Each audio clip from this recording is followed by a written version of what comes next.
So hello, how are you? Hello. we are inviting like crazy everybody.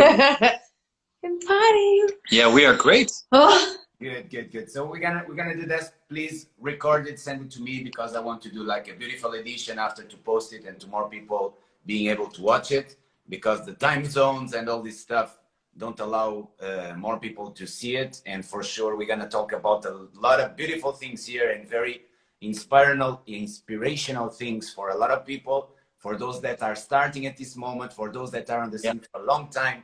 And inside of the talk, for sure, there will be a lot of content of knowledge to people learn and try to apply to what they are doing. So, first of all, we want to thank you for taking your time for being here with us. And we want to ask you, how are you managing this situation with your studio in Holland with all this pandemic situation? What is happening now there? Since last week, we started with giving classes again inside the dance school. And the month before, kan je het wat verder zetten? Dat is een beetje irritant. And the month before, we gave classes in the open air. Because it was not allowed to give classes inside the dance school because of all the measurements. And before that, we did everything online. So we shifted slowly, step by step, to the normal context again. And yeah, we were really happy to give classes inside again and to have the people around us again. It was really like a relief. We were looking forward to it and living to that moment to have the door open again and to have people walking in instead of the online thing. It's nice, the online thing, and you can reach a lot of people and you can still do your thing, but in the beginning we really had to get used to giving classes and not getting the direct feedback from the students. It was like, oh yeah. And then there was like 15 seconds delay. And with a question or with you know, you don't have that direct energy exchange, and that was really something that felt like you know, our soul had to get used to that. And now it's like giving so much energy again to have that direct feedback, that energy exchange, that question and answer. That it gives us a lot of energy. Didn't you felt a self evolution as a dancer by the need that you had to work even more to pass that information to your students? Yeah, for sure. Yeah, because I felt when we come back to the lessons on studio, looking to the mirror, I saw a big improvement on my dancing due to all the exercise that we were training with the students. And you need to do it. You cannot ask them to do everything. Yeah, Everything. So this was something very positive that I realized after, because I forced myself to train and I felt the improvement in my movement. It was cool. Yeah. Yeah, it was twice as hard to give the class because normally you can maybe step out a bit and to look at the students and to give them feedback from the side. And now it was like constantly talking and going. Like we had like not 60 minutes, but 45 minutes. And we were done after that 45 minutes. Like it was like really energy, eating energy like that.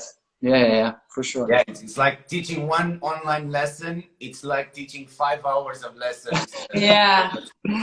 Yeah, and in the beginning, I tried to approach it like somebody from the radio, you know? Somebody from the radio is constantly talking. It's not like, hey, how are you? No, it's like, hi, how are you? I hope you're doing great. Maybe you're having this and that and this. And, you know, so constantly information.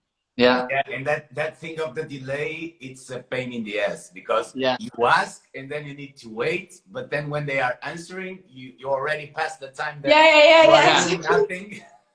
So in the end, it was like this: like if you're having a question, just ask it, and I will check it in 15 seconds, and then I will answer it later on.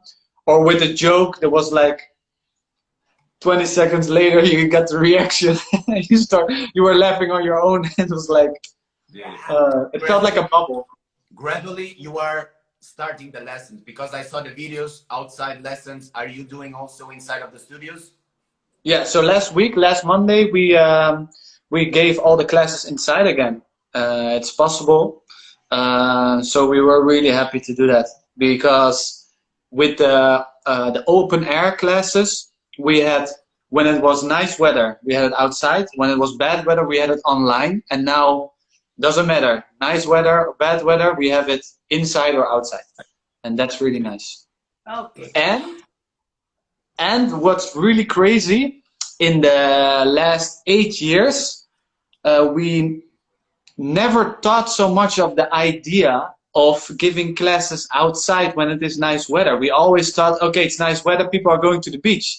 But now, because of this, like, okay, people want to dance and they like the nice weather. So they have, you know, two things at the same time.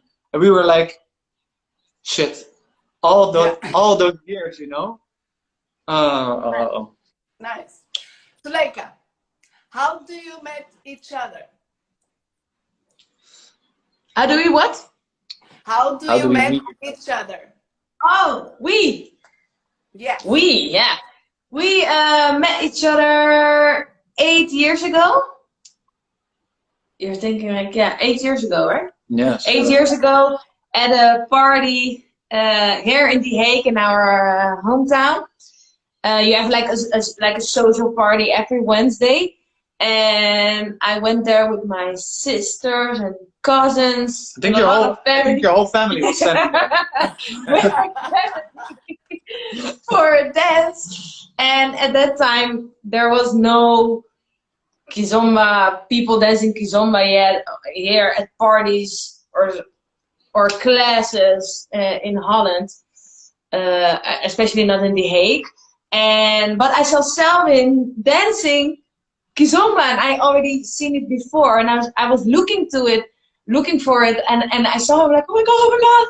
So and I saw him dancing. So after he was done, I went to him like, oh my god, you dance so nice, because I always like to speak up when I see something who dances nice, to give him the credit for like, it's really nice. I like the way you dance and your vibe.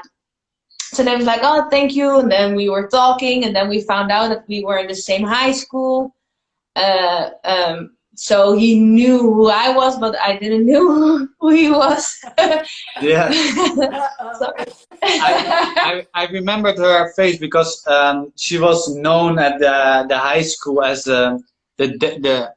literally her name was Dancing Chickie, like dancing chick. How do you say that in Dutch? Dance chickie, dance chickie, yeah, it's like chica or chickie. But dance in chickie. Holland, how do you say that in your language? Dance chick, dance meid. Dance meid. Okay, that's not so bad. That's not so bad. You wanted us to say you wanted to a weird sound again. Yeah, I was expecting that. No. Your point of situation, because some people are getting in just to say hello. Thank you very much for being here. Mistura Movement are guesting this conversation. It was supposed to be opposite. It was supposed us guesting them or hosting them. But the thing was that there was here a big trouble regarding technical stuff. And this was the way that we solved it. Yeah. But just remember that we are here to ask questions to them. Yeah. They are on the top. It's not the other way around. So just to make a point of situation here. Thank you for to be clear. Thank you. And I would like to know if you remember when we met for the first time and when it was, because I remember quite good. Do you remember that? I do. Yeah. In Porto. Yeah, in Porto. The first time? For me, yes. Where? No. No. For me. Oh, for you? Yeah. For you, I think in Porto, yeah. Yeah, for me it was in Porto, but for you... I think I met you guys for the first time at Amsterdam Salsa festivals. No, right? it was Na Passada from Loureiro. Ah, from Loureiro, yeah. That was the first time, I think, and then the second time was at Amsterdam. It's possible. I remember that time because you were very enthusiastic. You were this young guy, like almost jumping everywhere to every place. I love so much this. And I remember also because physiognomically you are very similar to one of our dancers, Rui Teixeira.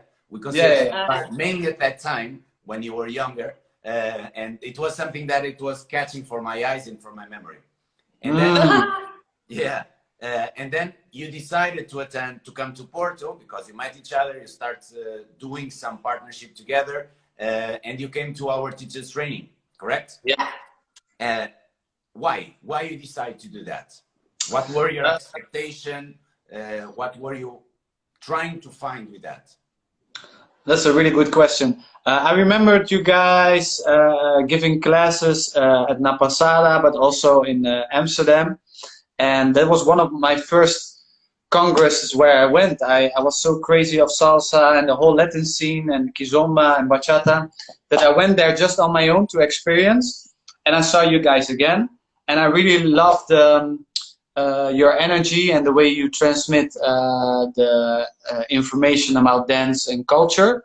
And all the time in my life, when my feeling is good, I follow that. And that was also the case with you guys. So when I met Suleika, we trained together, and then I also spoke about you guys, and then we did some research, and then in the end we made the decision to come to Porto. Yeah, for me the reason was to learn more. I did capoeira, and I got a capoeira name, and they called me Curioso. Curioso, so nice. Yes, and when I like something, I really go into that, and I really do a lot of research, and I want to eat and drink as much as possible. So I was searching for foundation, but also experiencing more the energy that you transmit, and to go more in depth into it, and yeah, to learn. Curioso. Yeah, to learn, to grow, and to find out more. What's more behind this? Yeah. And in what way do you think you or Suleika or both that it helps you? The training, the experience, yeah. First of all, going there and spending their days, I still remember that it inspired me a lot. Not only the dance, but also the way what you set up and where you're working on. And we're still talking about that. That we really respect you, and that we we are inspired about what you do. And side note here, we are talking about March 2013. You made part of the first group of our teachers training. Yeah. You were like some laboratory rats for us also, because it was our first experience. We couldn't have a bean in our culo because we were so nervous and so anxious, and you made part of that first group. Yeah. But you were saying something. Super cool. Yeah, cool to hear that that other side as well. Yeah, we really love Mushima and also the dance school. And the moment that I walked in, I was like, I want to build something like this also. You know, it really inspired me a lot. And yeah, with dance school and the club. Yeah. But the training itself, like especially about more foundation about Kizomba steps.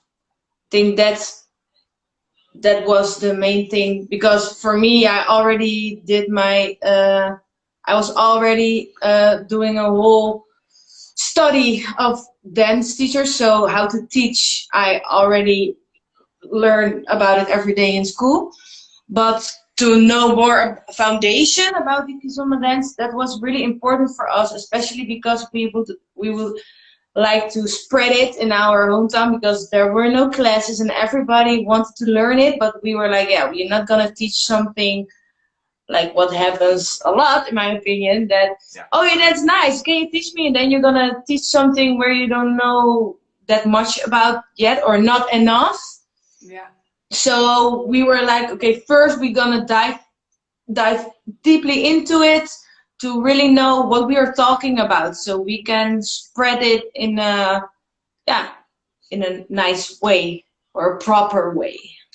Yeah. So that really helped us a lot about the training, teacher training. And it's important, it's interesting that you are talking about that because it's connected to the next question. How important is for you the structure of a lesson? Because a lesson, and not only a lesson, because you structure a lesson, but then you need to structure a methodology, to structure a process of teaching in order that the student can have a progression of learning. And sometimes you see a lot of people just dropping a bunch of information week after week without having a conscience of that structure. And I would like to know your opinion regarding that. If in somehow the training allow you to create what is nowadays your methodology, because for sure you have specific things that make part of your study and your research, but if in somehow, if this was like a good open door to create something of what is Mistura methodology nowadays. Yeah, it helped a lot, and that's also what we really liked about what you guys did. You had a really good structure in classes, and because we already had experience with other dance styles, and like for me, it's normal to have a structure in your class. You have exercises, you work, you have a plan on a longer term, so you know where you're working to, and you have steps going there. And in the Latin scene, to say it like that, the Afro-Latin scene, yeah, that was something that was missing, in my opinion, a lot. That, but what you really taught to the people in the teacher training and focused on. So we also took that, of course, to our classes. Like you have exercises to work on some specific subjects. You have you start with the basic and you don't go immediately to crazy syncopated turns, women saida steps, this, that, blah. No, you start really basic and you can do a lot and tell a lot about it and focus on a lot about it. And yeah, it's nice to see, because sometimes in people might be in the beginning like, oh, eager for a lot of steps and information, but then at the end you see them grow and they're like, oh no, I really, yeah, this is a nice way of learning things and to really do something on the dance floor that works, and that that you're conscious of what you're doing and feeling. So that's really nice. Wow, nice. Do you have a team of teachers that you train or trained by you?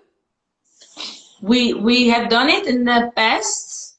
So we had some people who we've trained in the teachers. So Jalissa and Santos are two of them, and we had some more, but everybody now stuck. Yeah. So we have Santos and Jalissa, who are nowadays still with us, of course, but we're now not focusing too much on it anymore.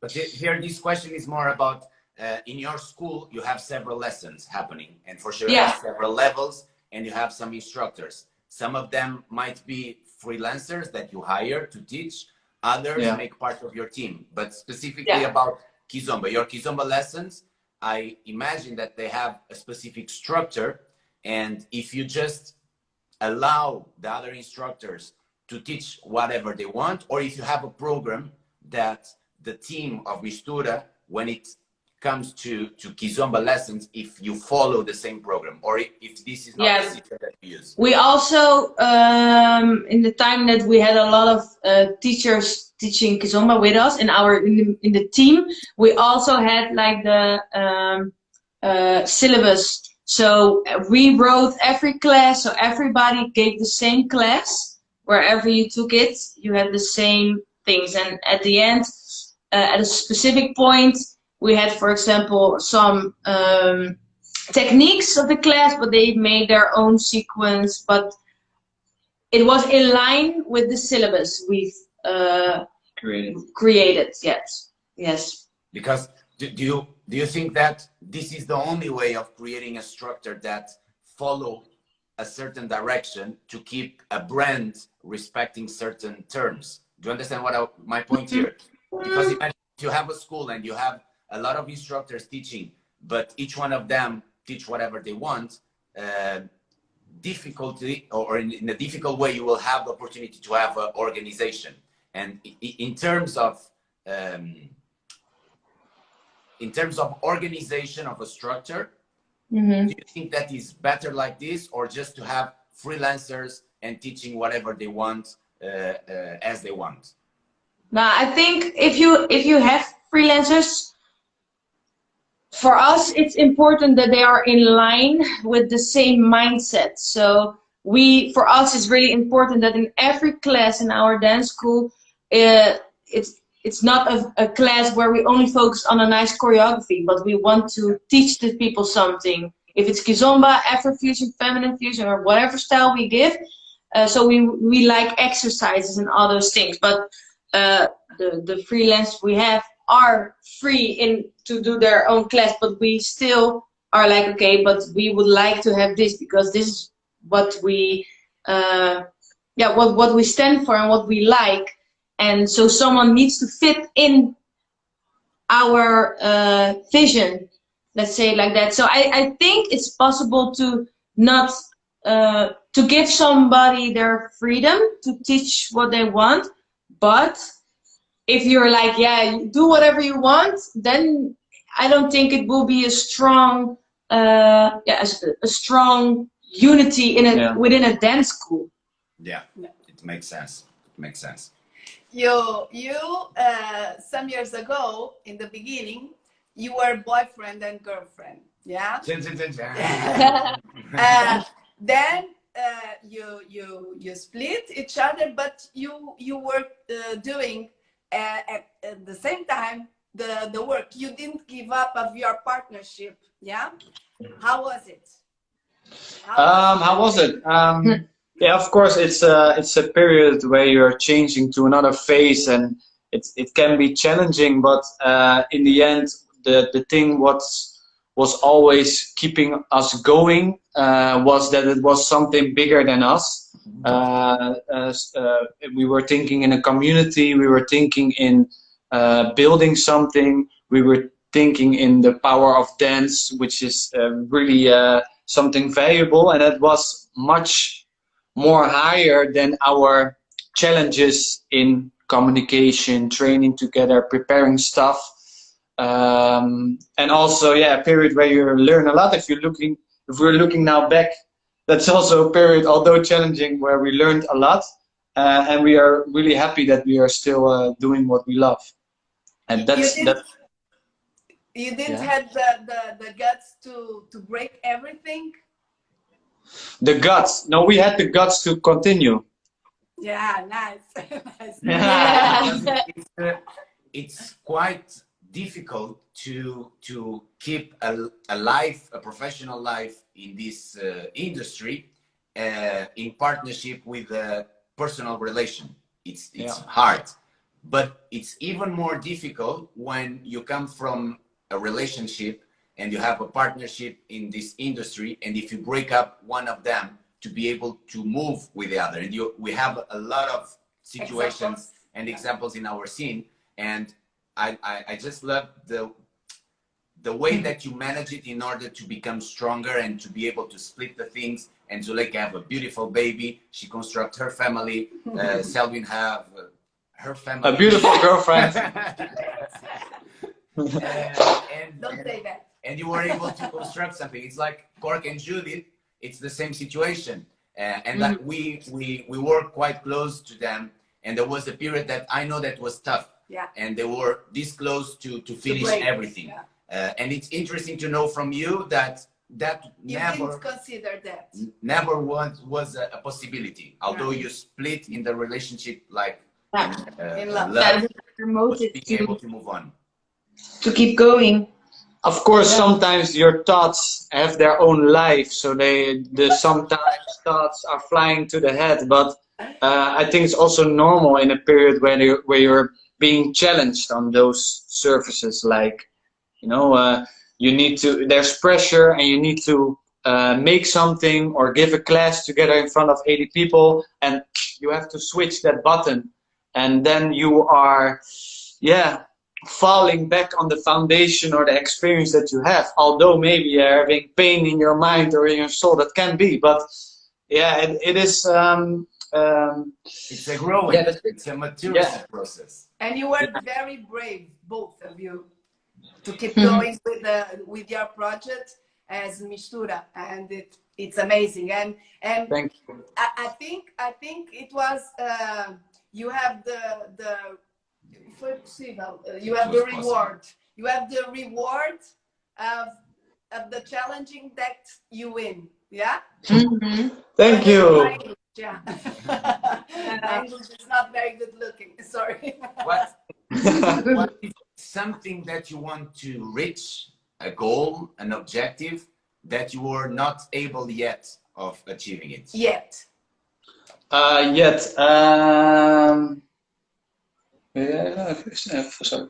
So shall I start on? Okay. The thing what I really would like to explore is, as you know, dancing is a really powerful thing, but also a powerful tool for people to get more in touch with themselves. And for me personal, but also building or experiencing another side of Mistura movement is You are not talking about masturbation, no?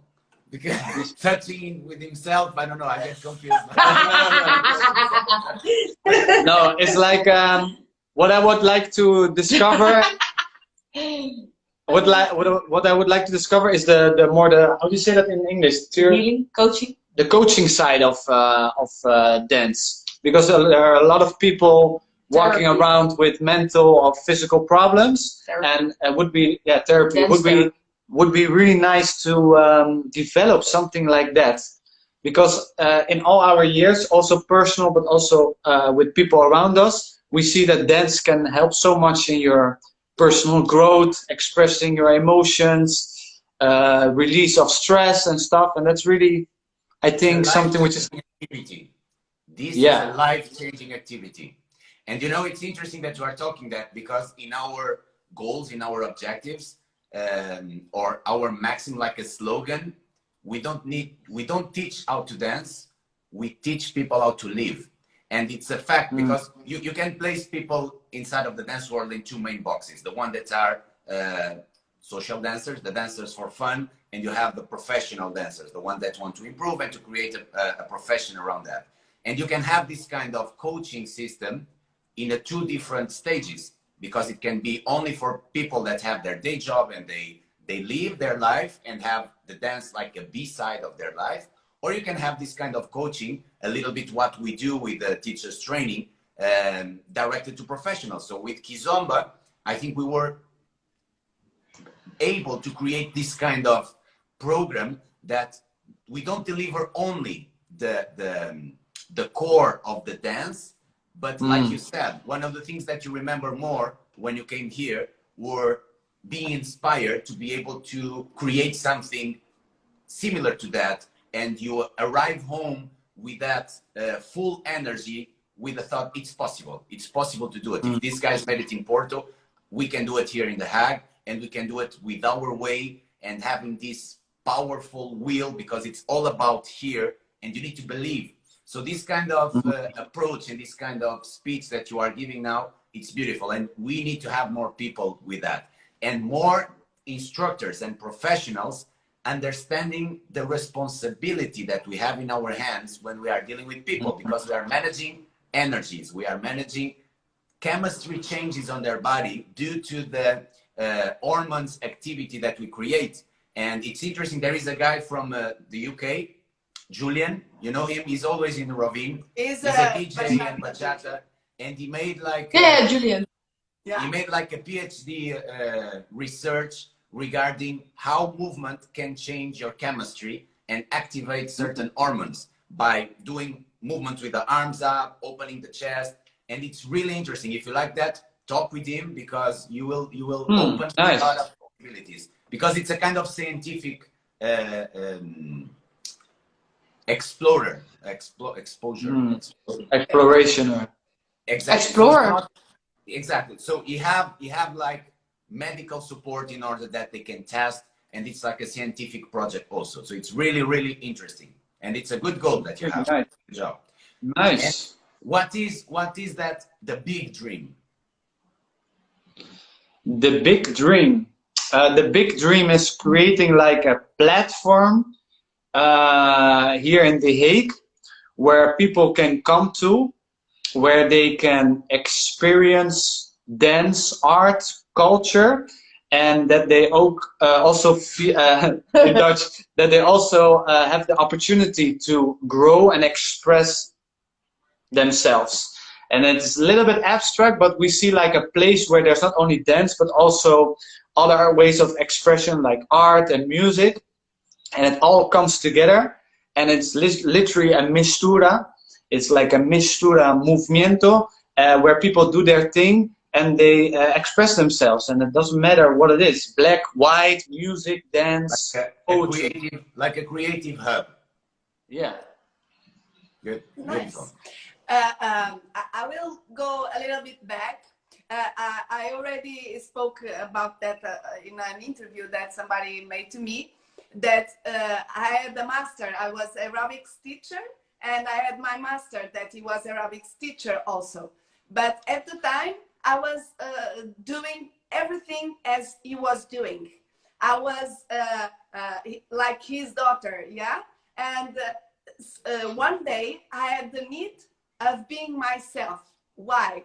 Because we were both teaching in an event and in a convention, aerobics convention, but something happened that they need to cut lessons.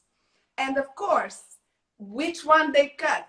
Mine, because I was the second one, you know. He was the master, the expert. I was doing the same that he was doing, yeah? And that time I had the need of, no. I have to have my personality. I need to change, yes? I have the knowledge that he passed to me, but I need to change. I need to adapt to myself to not be a copy, yeah? And in lots of times, lots of people thought that you were like a copy of us. But now I know that you found your way. Yes, you have your path. You have your personality. Yeah. And you construct something unique from yourself. Yes, that is yours. Is mistura. Yeah. Did it happen naturally, or did you have also that need that I share with you now? It happens really naturally, because we experienced that as well. That people said like, hey, I see Paula, Ricardo in you, or if like, hey, there's Ricardo, oh, it's Selwin, like that. But at some point, yeah, doing more what we love, also investing also in other kind of styles, creating more. We grew as person and dance, but we never said like in the beginning, we're gonna do the same thing as you guys were doing. Of course, you were inspired, but we never like totally copied everything. Also, after the teacher training, it's not, we have the whole program, we're gonna do this whole program now here because we have it. We made our own stuff of it, but of course you saw like, but then at the end, I'm not speaking about copy, you know. It's no. But some people might maybe think like, yes, what you know, it's that thing, yeah. But then in this case, I was very young at the time, and it was the only thing that I know at the time. But of course, you have different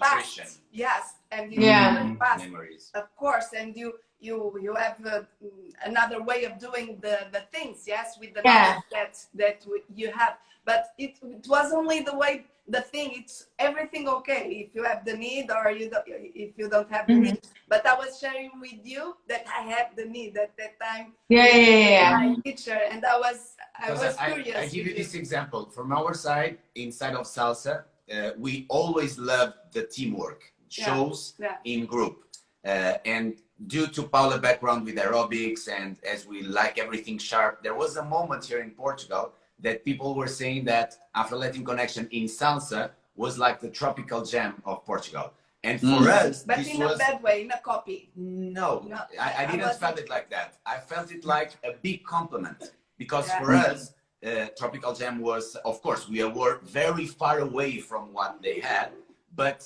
comparing to what we have here in Portugal, having this kind of comparison for us, it was like being an honor. It means like we are going in the good way. But there was a moment that we naturally start finding our way of movement because we were studying them. If we have events, we do their lessons, we watch their shows, and we never had this process of copying, of watching to be able to do the same. But it happens quite often that sometimes we see a video and we create connection with something that we made, like, oh, this that we made, it comes from here because I already saw this video.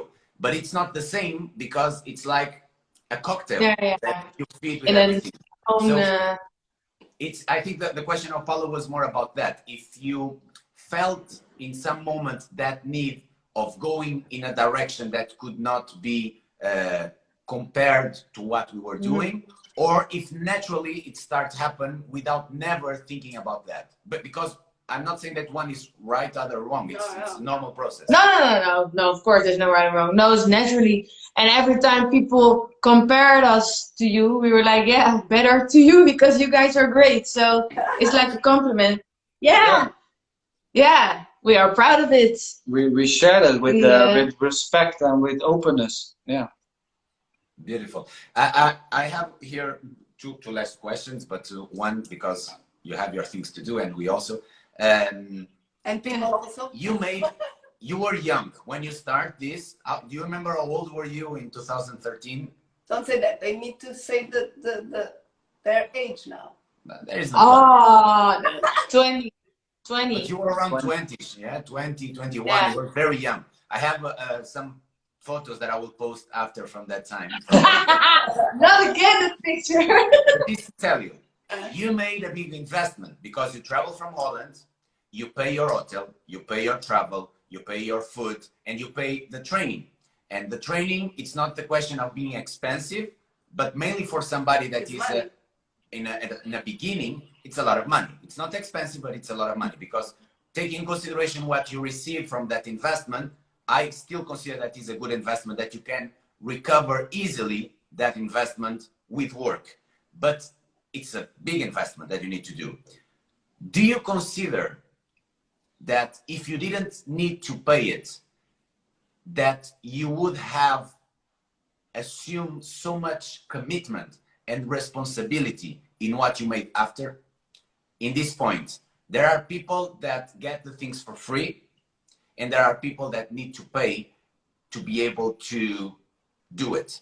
So the levels of commitment here, in my point of view, are not the same. Yeah. What is your idea regarding the investment in training? And investment, it's not only about money, time, don't being with the family, all this stuff. What is your idea regarding this? Now, in the case, in the money part, I think if you really want something, then you shouldn't look for free things. If you really want something, so that if somebody don't wants to pay, that already says, in my opinion, something about the person, like how bad do you want it. And yeah, also with time, some people are like, yeah, I really want this and that, but they don't want to put time. They don't want to train. They don't want to like, yeah. Then it also says a lot about how bad somebody wants something.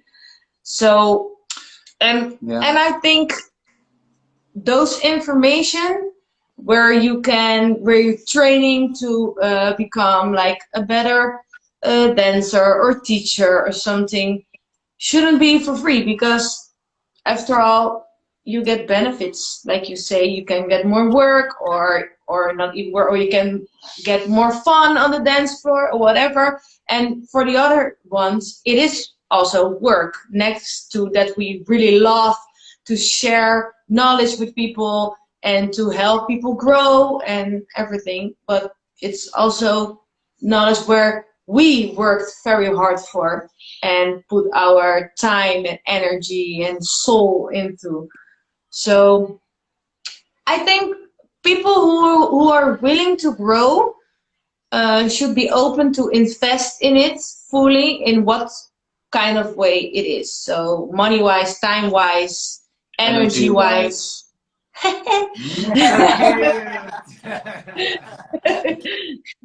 Yeah, yeah. You have something to add?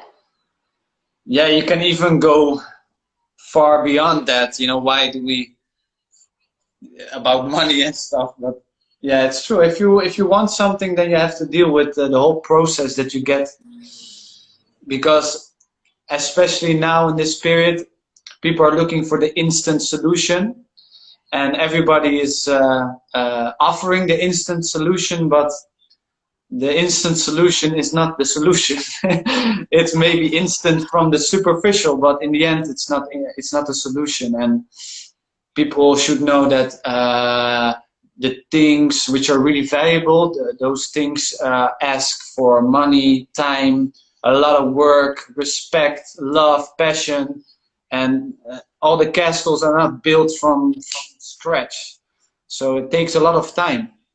And Yeah. regarding here our community of the Kizomba, what do you think about the need of becoming more professional, of professionalize this community? Nah. Yeah. I think a lot of people are just willing to dance for fun in the scene, in the classes, and I sometimes, I don't know if I understand the question right, but I sometimes have the feeling that the women in the scene are more willing to Develop. to develop themselves than men. I also see it in here in our classes. I'm talking not about the students. I'm talking about our colleagues, the post-professionals, the teachers.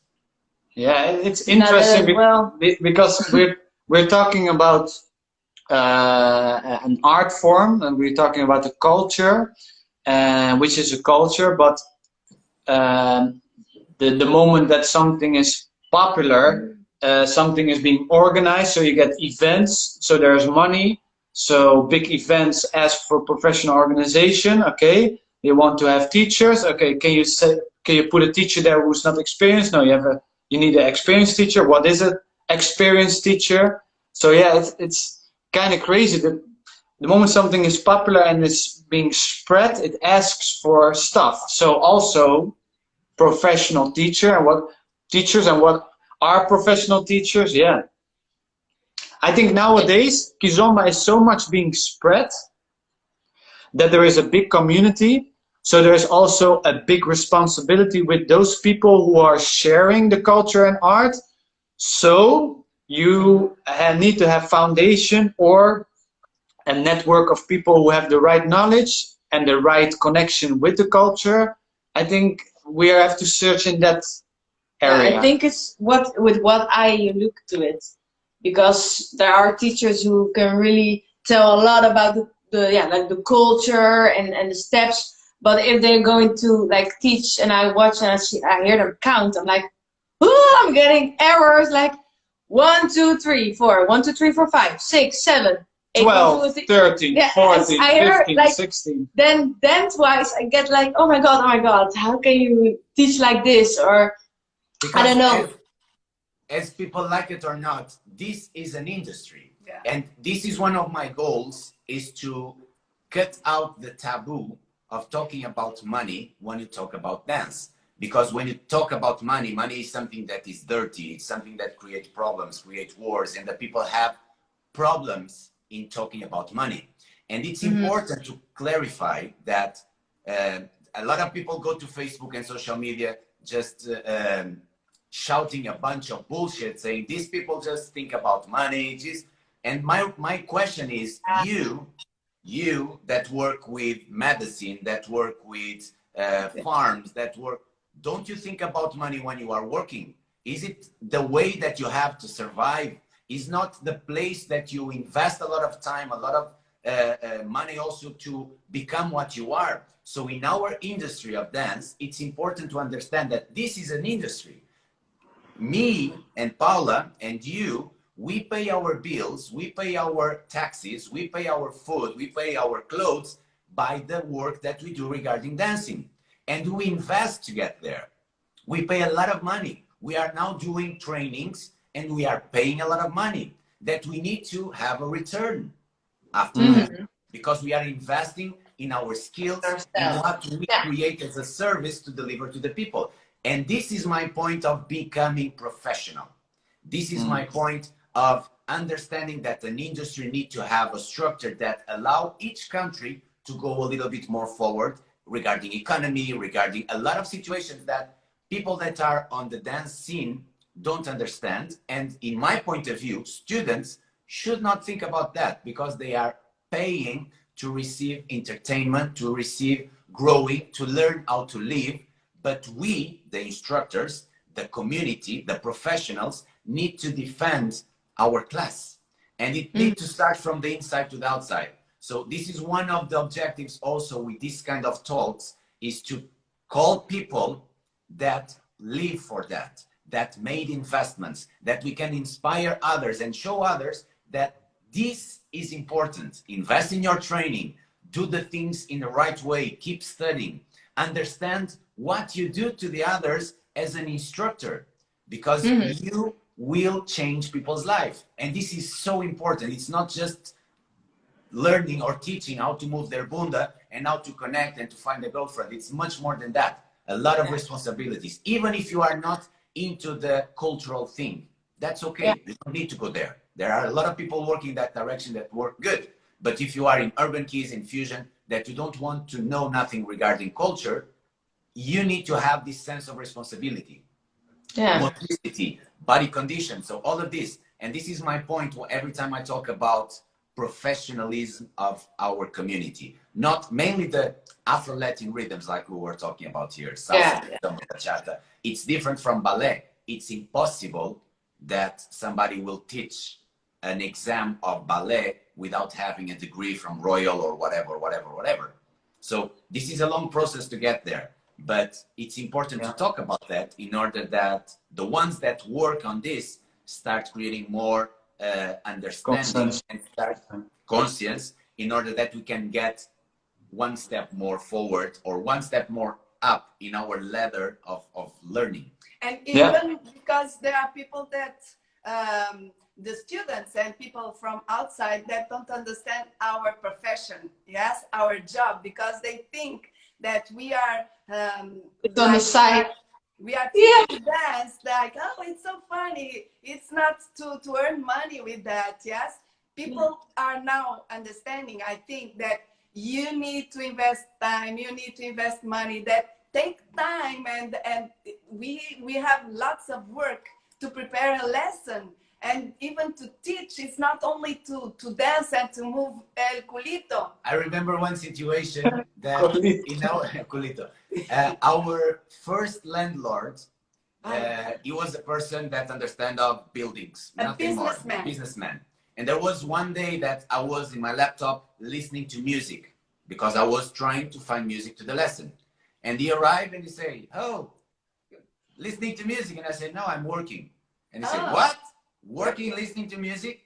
And and these kind of things, they take time and they make the difference. So listening to music make part of our work, and the people need to understand that. What do I have to say as a final consideration? Just comment what you want regarding this and give a final message to all the audience that are listening and will listen to us after. No, but it is. No, it's funny because I immediately need to think that nowadays still people come into the dance school and say, "Oh, but what do you guys do during the day? Do you have a job?" I'm like, "You should know what we do during the day. We do a lot. It's like a full-time job what we are doing." But people really, like you say, they think, oh, you give the class and that's it. Yeah, you have a place. Yeah, you clean sometimes, maybe the room, and then And you change diapers also. We are doing it. I can talk about my other colleagues, or maybe are doing it in that way. I don't know. But talking about professionalism, there comes a lot. That's But like the you difference. say, yeah, it's important to keep developing yourself and to always have in mind that you're never there. You have always a lot of room and space to develop yourself and to explore new things. And it's also important to to refresh the things. You will see it as a result in your classes, like you say. This Corona time, you've grown again at another way, and you see it back in your classes. Like if we didn't grow on in the class, we grew on like in the with the social, with the computer and the technology thing. It's also nice, and it's also important for your company to. So yeah, it's important. It's important, and everybody should do that, in my opinion. Yeah. And because Now, a last message to everybody. That Last message to whatever you everybody. want to say. Okay. First of all, thank you. Thank you, Paula and Ricardo. First of all. Premièrement. Thank you, Paula and Ricardo, for inviting us for this lovely conversations. Always nice to talk with you guys and to exchange. And we hope to see you soon also in real life. We are happy that although it is 2013 that we are still in contact, and we hope that it continues like this for many more years, and that we keep loving what we do. And the message to all of us is, yeah, it sounds stupid, but go after what you love, and you definitely will find some boundaries, some things that will hold you back. But that's also the part of the process. Everything is a process. Don't go for the instant solution, but go for work and enjoy it, although it's hard. Love the problems, let me say it like that. And find the solutions, and go for it. That's the thing. Go for it and enjoy life.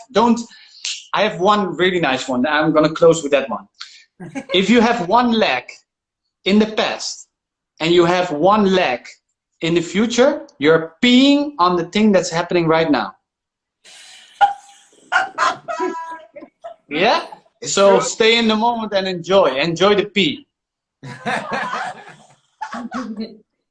Thank you very much, my dears. I would like also to say thank you to all our dear friends that are passing here in the live. Some of them colleagues, professional colleagues now appear here. Nuno from Vanda, Nuno Furtado. It was Nemanja also. Nemanja, Bonifacio, Zé Branco from I think is in Australia.